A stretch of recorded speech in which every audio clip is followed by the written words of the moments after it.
You know what? Well, it's a wonderful thing that the city has acquired the Fernald property. You know, approximately 190, 200 acres. It's a very large parcel of property, and I think that we can do good things with the property. Certainly satisfy the needs of the immediate neighbors as well as some needs of the city at large. Certainly, this has received an awful lot of publicity. I think most residents now know that the majority of the parcel was purchased with money from the Community Preservation Act. And because of that, you know, we are then limited in terms of what we can do.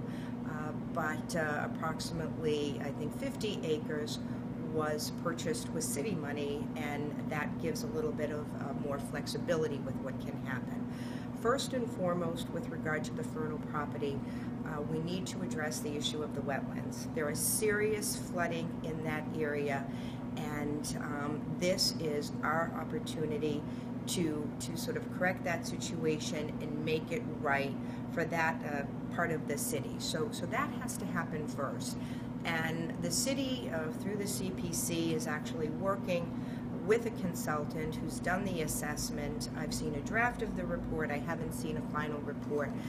But, you know, quite honestly, until we know what we need to address the flooding issues, it's hard to go forward and make a full plan for the area. But that's one thing that I think needs to happen. Recently, the council approved the funding, $1.2 million, for the demolition of 20 non-historic buildings. That's real good information. We now know that those buildings are going to be coming down, and we're getting a better sense of what buildings are going to be remaining.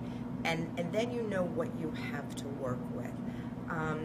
There does now need to be, now that we've acquired the property, now that we have a handle on the buildings coming down, once we get a handle on what we need to restore the wetlands, then we need to have a public discussion again about what we put there.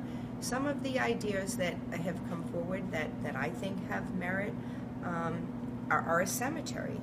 It is the last parcel of land in Waltham that would be big enough to host a cemetery.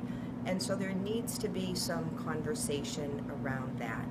Certainly, you know, I've heard lots of folks in the community who really don't want to see any heavy development at all. They don't want to see, you know, condos, lots of apartment units. That's not going to happen there. Whatever happens there needs to be low impact for the neighborhood.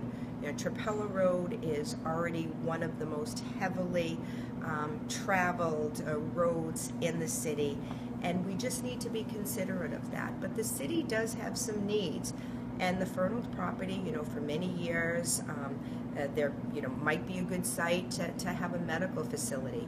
I think in answering the question posed by the Tribune that was actually printed, I put, you know, a low impact treatment facility.